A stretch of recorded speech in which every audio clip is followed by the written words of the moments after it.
یہ جو نظام ہمارے خلاف چلا ہوا ہے نا کہ یہ بڑے انتہا پسند ہیں اور یہ بڑے جناب وہ بڑی سخت باتیں کرتے ہیں. کبھی کس روپ میں اجلاس ہوتے ہیں, کبھی کس روپ میں اجلاس ہوتے ہیں. کہاں وہ اقبال قلندر لاہوری تھے, میں گل کر رہا ہوں تاکہ بعد تمہیں سمجھ بھی آوے. اقبال کہتا ہے کہ پسرا گفت پیرے خر کا بازے تو رائی نقطہ باید حرز جان کر نمرودان ای دور آشنائی باش سے فیض شام براہیمی تواں کرد. اقبال کہنے لگا کہ ایک زمانہ ساز پیر اپنے پتر نو کہنے لگا پترا اے گل تو پلے بان کے رکھنی. اقبال کہنے لگا کہ ایک زمانہ ساز پیر نے اپنے پتر نو گل کی تھی, انہیں کہا ترائی نقطہ باید حرز جان کر, کہنا پترا اے گل پلے بن کے رکھنی, اے نہیں بولنی میری گل. انہیں کہا کی؟ انہیں کہا کہ بنمرودان ای دور آشنائی باش. کہنے لگا اس دور تے جڑے نمرود ہیں نا انہوں نے یاری لا کے رکھنی, جیڑی حکومت آوے. جس دور دا نمرود جڑا آوے وہ یاری لا کے رکھنی. لیکن لوگوں تے کہنا ہے انہوں نے ملے ہوئے ہیں سے فیض شام براہیمی تواں کرد. انہیں کیا نمرودہ نہ یاری بھی لے رہی تے انہاں کولوں فیض لے کے نمرودہ کولوں پھر براہیمی دا ڈونگ بھی رچانا کہ جی اسی تے بت پرست توڑن والے ہیں, جی اسی تے ناموس رسالت. ہاں جی ہاں کیوں جی اقبال کیسی بات کر گیا. انہوں نے یاری بھی لانی تے نال کہنا جی اسی بھی ناموس رسالت. ساڑھے حضرت صاحب ناموس رسالت تے بڑی قربانی دیتی. تے میں کہا فیض آباد والے کتنے سن؟ توجہ بھائی, جدو فیض آباد گولیاں چل رہی سن آپ اس ویلے کتنے سن؟ جدو لوگ شہید ہو رہے سن اس ویلے کتنے سن؟ جدو ممتاز قادری تختہ دار دی طرف جا رہے سی اس ویلے کتنے سن؟ جدو ممتاز شہید ہو گیا جی کیڑیاں خبراں اخبار جاندیاں تے ٹی وی تے میں ممبر تے بیٹھ کے گلاں نہیں کردا, ہر گل دی خبر چل جاندی. تے ممتاز قادری تے جناب کروڑاں بندیاں دے جنازے دی خبر کیوں نہ چلی؟ ہاں جی اے اس طرح گل نہیں ہونی. ہاں اوتھے نہیں گل اے چلدی. ہاں جی اوتھے گل نہیں چلدی, اوتھے گل بڑی ہو رہی. ہاں جی اے بالکل انج نہیں ہونا. اے حلقہ درویشاں وہ مرد خدا کیسا, ہاں وہ مرد خدا کیسا جی جڑا پھانسی دے پھندے دی طرف اینجن جا رہے سے. ہاں جی وہ حلقہ درویشاں وہ مرد خدا کیسا, وہ جڑا پھانسی دے پھندے دی تے کھڑ کے بھی کہندا لبیک یا رسول اللہ. اوے حلقہ درویشاں وہ مرد خدا کیسا, وہ مرد خدا کیسا. کیوں جی اس لیے میں اور مزید گل نہیں کرنا چاہتا, بہت سارے لوگوں کو تکلیف ہو جاتی ساری گلاں دی. ایک ہی بات ہوئی جب حضور دی گل آ گئی, حضور یریدون لیطفئوا نور اللہ بافواہہم. اللہ تعالیٰ فرماتا ہے کہ لوگ اپنے منہوں کے ذریعے اللہ کے نور کو بجھانا چاہتے ہیں. دین کے خلاف سارے تسی اکٹھے ہو جاتے ہو. کدی تہاڈے منہ وچوں ایک گل دین دی نہیں نکلی, کدی تسی اے نہیں کیا کہ یار پاکستان اللہ دا بڑا بڑا ہے, جناب احسان ہے ساڈے اوتے, ساڈے لکھاں قربانیاں ہوئیاں. جو لکھاں قربانیاں نہ دے دے لوگ تے پھر تانوں اسمبلی دی سیٹاں لبنیاں سن, پھر تانوں یہ وزارتاں لبنیاں سن. مڑ کے تسی پھر پاکستان حضرت فاروق اعظم, جدو میں وہ گل کئی باری بیان کی تھی لیکن تہاڈے یاد دہانی واسطے پھر سنو, جدو بیت المقدس دی فتح واسطے گئے تے اگے چھوٹی جی نہر آ گئی تے حضرت عمر اتر پے تے آپ نے وہ موزے اتارے تے فجال اعلی تے گئے, آپ نے دوویں اپنے کندھیاں تے رکھ دیتے.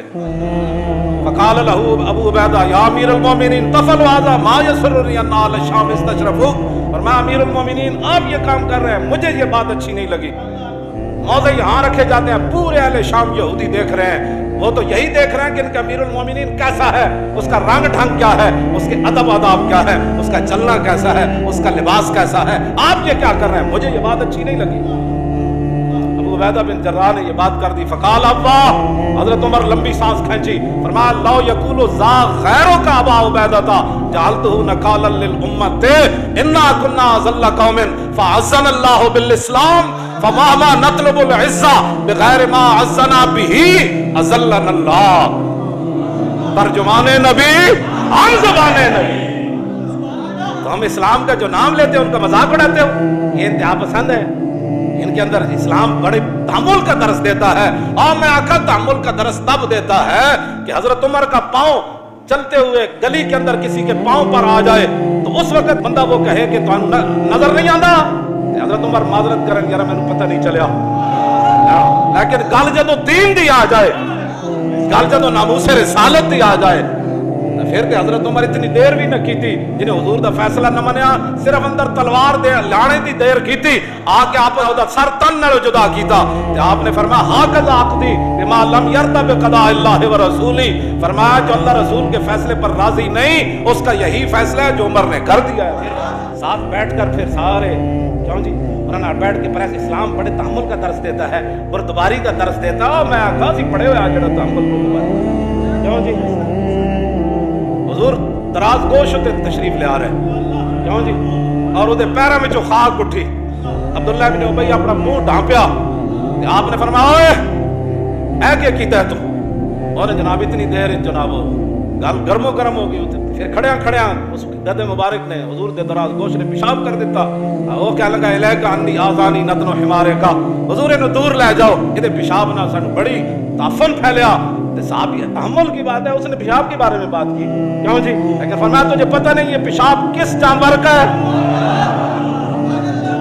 تحمل بھی کیا تو بردباری بھی گئی، اور مدینے کے رہنے والا باشندہ اور حضور کے پیچھے نمازیں پڑھنے والا عربی دان، فرمایا حضور کا جو دراز گوش ہے اس سے تو نفرت کرتا ہے، واللہ لحمار رسول اللہ اطیب ریحا منکا، فرمایا رسول اللہ کا مبارک جو ہے دراز گوش ہے وہ تجھ سے زیادہ پاکیزہ ہے۔ عشق اپنے فیصلے، اقبال کہتا دی سراپا سوختن اندر طلب، انتہاش عشق و آغازش ادب، اقبال کہتا دین تو نام ہی حضور کی یاد میں جلنے کا ہے، اس کی ابتدا ادب ہے اور انتہا عشق ہے، کہ آج بھی صدیق اکبر حضور کے پاؤں میں لیٹے ہوئے عشق ہے،